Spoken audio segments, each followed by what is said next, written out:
interesse está grande, eu nem comecei a falar, já tem um monte de gente preparando as perguntas. É bom. É bom, acho que é bom. Vamos lá.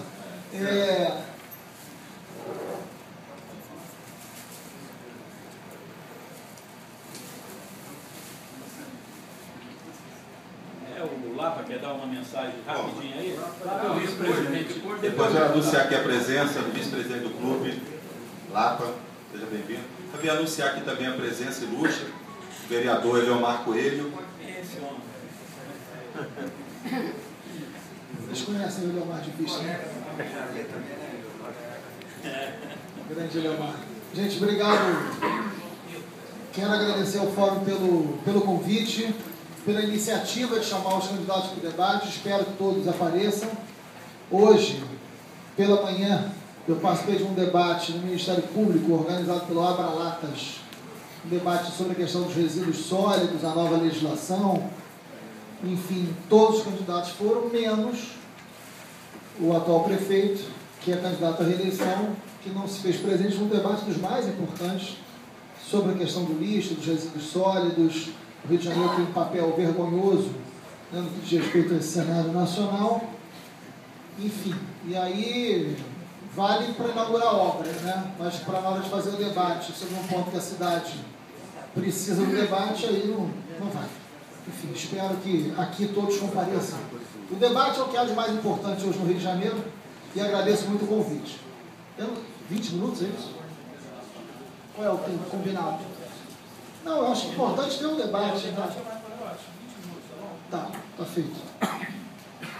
Olha, eu quero lançar só alguns pontos que eu acho que são importantes, de acordo, e depois a gente vai para o debate, porque na hora de falar de transporte você tem uma possibilidade enorme, e é um debate interminável. E um dos maiores problemas, junto com o problema da saúde, são os grandes desafios hoje apontados pela própria população, né?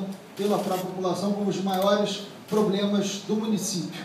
Enfim, isso que nenhum educador fique triste, né? Porque a gente não está dizendo que a educação é também um grande problema, né? Que nenhum pesquisador da área de segurança fique triste, mas ouvindo a população, transporte e saúde se colocam aí no topo das reclamações populares.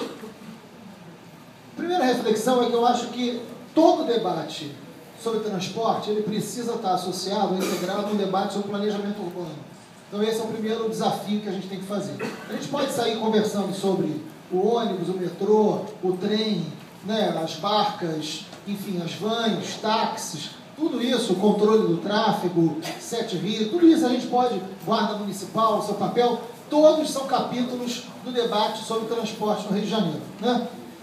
Mas é fundamental que a gente não perca a dimensão do quanto o debate sobre transporte precisa estar atrelado ao planejamento do debate urbano. O que se pretende da cidade? E isso não tem sido feito, né? Porque a cidade padece hoje do mínimo de planejamento para ser pensada enquanto cidade. E o pior, isso está acontecendo no momento que isso se faz mais necessário, porque o calendário que o Rio de Janeiro tem pela frente é um calendário que coloca uma necessidade urgente do debate da concepção de cidade, do planejamento. Então o debate do transporte não pode ser o debate da crise do transporte. Não, está muito ruim, a gente perde um tempo enorme. Claro que é um absurdo, claro que se você pensar que a pessoa está perdendo 3 horas em média por dia dentro do transporte de péssima qualidade, isso é um negócio, ou mais, falando de média, né? Isso é seríssimo, tem gente que leva mais, mas é a média hoje, segundo os dados, é de 3 horas. Eu até desconfio que possa ser mais. Mas enfim, se for de 3 horas, é um escândalo. Agora, esse é um debate. A outra é para onde vai caminhar a cidade, qual é a perspectiva que você tem do planejamento da cidade e qual é a lógica do transporte que está sendo jogada para isso. Então você tem uma cidade, que é hoje a cidade que mais recebe investimento no mundo, é a cidade que tem um calendário que nenhuma outra cidade do mundo tem esse calendário, né? Copa do Mundo, Copa das Confederações, Olimpíadas, Encontros de Jovens Católicos. Você tem um calendário impressionante para o Rio de Janeiro, você não tem planejamento para essa cidade e muito menos para o transporte. Então, por exemplo, o que se anuncia hoje nos jornais, que se pretende para a zona portuária, as famosas torres, né, de 50 metros, é isso? Acho que é isso, não é isso? 50 andares. De 50 andares, né? Seriam o quê? 150 metros. 150 metros, é verdade, o número de andares. 3. E ao mesmo tempo você pretende destruir a perimetral. Né? Então isso, por exemplo, são anúncios que se jogam, né, numa perspectiva de cidade moderna, que é de um nível de irresponsabilidade atroz. E sem um debate com a sociedade, você não tem canal de participação, de debate com a sociedade. Isso para tudo.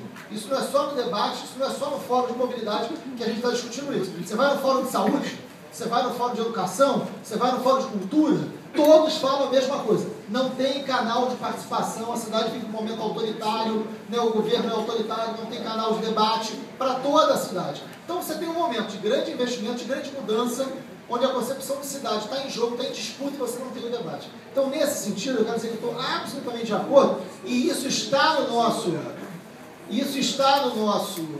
programa, que está no site da gente, marcelo350.com.br. Nosso programa de transporte já está no site, e que é um instrumento de debate. Então, eu convido a que entre no site, que leia um programa que foi debatido por vários companheiros que estão aqui, inclusive é um programa Movimento, e é para ser transformada, para ser elaborada, para ser discutida, é um instrumento de mobilização.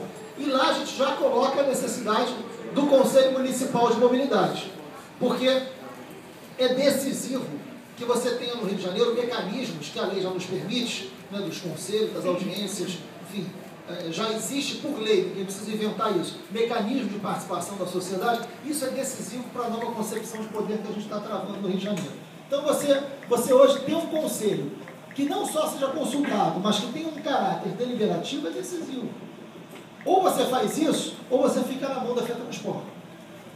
Então, nesse sentido, não tem cabimento a insistência do poder municipal em investir no modelo rodoviário. Isso é uma questão absolutamente política.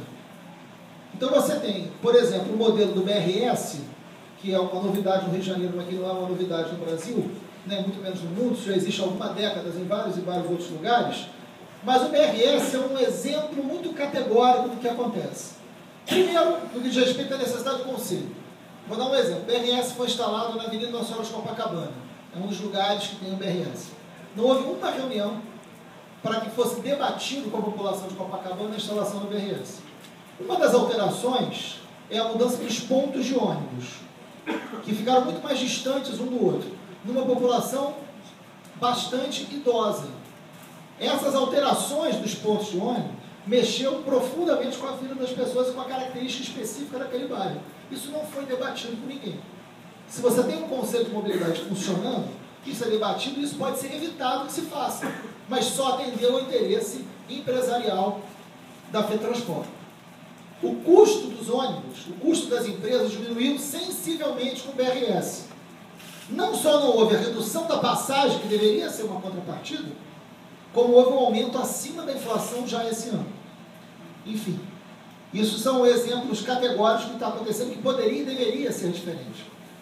A instalação dos BRTs, que é visto e é anunciado como a maior inovação em meios de mobilidade do Rio de Janeiro, o seu traçado não foi debatido. E o pior, a insistência do BRT no modelo rodoviário e não no modelo sobre trilhos, também não foi debatido. Aí você pode falar, não, mas se colocar sobre trilhos vai ser muito caro. Transporte tem que ser pensado enquanto investimento. Transporte é uma questão de investimento. O Rio de Janeiro hoje, se tem um problema que nós não temos, é recurso. O dinheiro existe. O Rio de Janeiro está recebendo, né, tem um orçamento que é crescente e tem verba muito forte no Rio de Janeiro. A questão é para quem todo o dinheiro para construir BRTs, pelo menos o que foi feito até agora, é dinheiro público. Atendendo ao interesse de quem? Então, até que ponto isso é um elemento que está trazendo benefício para a cidade ou não? Enfim, isso para falar especificamente dos ônibus. A licitação de 2010 é algo que nós, se ganharmos a prefeitura, vamos rever. Porque, sabe uma matéria recente, todos vocês devem ter visto, do Tribunal de Contas do município, anunciando a suspeita de formação de cartel ao analisar a licitação feita em 2010. O que o Tribunal de Contas do município diz como indícios de cartel é muito curioso, porque indício é uma maneira muito educada de você tratar daquele assunto, né? Porque, por exemplo, todos os concorrentes tinham a mesma sala do mesmo prédio. O Tribunal de Contas chama de indícios de cartel. Na minha terra, o nome disso não é indícios, né? É prova contundente. Então, óbvio que essa licitação de 2010, Sérgio, que foi toda ela de carta marcada, e os seus resultados são conhecidos por todos nós, precisam ser revistos. Revisto à luz da necessidade da análise das planilhas, que é um desafio e um tema de sei lá quantos anos que se trava aqui no Rio de Janeiro. Né? Acho que a Leomar não tinha nem chegado ainda da sua terra natal, isso já era debatido no Rio de Janeiro. Né? Então não é possível que você não tenha um debate das planilhas. Vamos debater o RioCard, né? O que ele está funcionando com o RioCard. Isso só pode ser debatido à luz da possibilidade do controle público. Hoje quem controla todo o mecanismo do RioCard é a própria FETransport, que, diga-se passagem, controla inclusive frequência de aluno nas escolas, o chamado validador, que é um aparelho que fica dentro da escola, e a FETransport que controla inclusive a frequência dos alunos que passam o validador na escola, o que custou 50 milhões aos cofres públicos, o que no meu entendimento é um escândalo. Então essas relações de poder precisam mudar. Aí tem uma questão que é da natureza do poder público. Não é mais um debate sobre a privatização de um setor ou outro, Conselho. É a privatização do espírito público da prefeitura. É quando você tem o poder público privatizado na sua essência, não num serviço ou outro. E aí a linha 4 do metrô, Sérgio, talvez os debates onde isso fica mais claro. Ah, mas o metrô é estadual. O metrô é estadual, mas quem usa o metrô é o cidadão do Rio de Janeiro. Não existe cidadão estadual. Né? Não existe o cidadão estadual, existe o morador da cidade. Quem usa o metrô é o morador da cidade. Então o prefeito tem uma responsabilidade sobre o metrô gigantesca. Aliás, está na sua... O Eduardo, há 4 anos, quando foi candidato a prefeito, ele lançou lá, se não me engano, 83 ou 87, agora não me recordo bem, propostas. Uma delas era fazer com que a prefeitura investisse na linha 4 do metrô no seu projeto original. Está escrito lá, tem 4 anos isso. Nesse momento, se cala diante de um projeto do governo que muda completamente o projeto original do metrô da linha 4 e nos oferece um projeto horroroso que vai fazer com que o metrô, que já foi sinal de orgulho e hoje é um terror, piore. E não entra em questionamento aqui se o metrô tem ou não tem que ir para a Barra. Agora, quando você pega a linha 4 e prolonga a linha 1 para a Barra, você aumenta a demanda, evidentemente, sobre o metrô, que vai tornar insustentável. Nós temos apenas 42 quilômetros de metrô em 2 linhas sobrepostas, em formato de tripa. Né? Inúmeras cidades da mesma proporção do Rio de Janeiro, ou menores, têm um metrô em rede muito mais eficiente. Não precisa nem ir para Paris, onde os nossos governantes gostam muito de ir. Você pode ir para outros lugares. Se você for para São Paulo, que não é nenhum sonho, é muito melhor do que o Rio de Janeiro, não tem nem o que discutir. Agora, um projeto original da linha 4 do metrô, que fazia o outro traçado e começaria a dar ao Rio de Janeiro um formato de rede, foi abortado por prolongamento da linha 1 por uma única razão. Aliás, eu estava junto com vários que estão aqui, naquela fatídica audiência pública lá na Gávea, na escola pública, que começou 7 da noite, lembra disso? Fomos até 2 da manhã. Né? Todas as associações de moradores do Rio de Janeiro, fora os conselhos, fora o próprio Ministério Público, que deu um parecer nesse sentido muito bom, nem sempre é assim, né? Dizendo que são contrários ao projeto do governo e favoráveis à linha 4 original do metrô. 1h30 da manhã, o secretário pega o microfone e diz que a democracia era muito importante, que ele tinha ouvido a todos, mas que eles iam manter a linha 4 como prolongamento da linha 1. Só que só há uma razão para que eles façam isso. É porque prolongando a linha 1, chamando de linha 4, não precisa de uma nova licitação. E a mesma concessionária que hoje administra a linha 1 vai administrar a linha 4.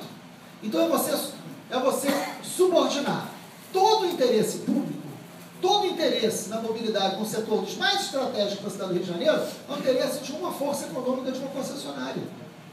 Isso é a cara do poder público do Rio de Janeiro hoje. Porque você está privatizando, não é o transporte, você está privatizando o poder público. Na sua essência, no espaço de decisão do interesse público, você tem o interesse privado dominando esse espaço.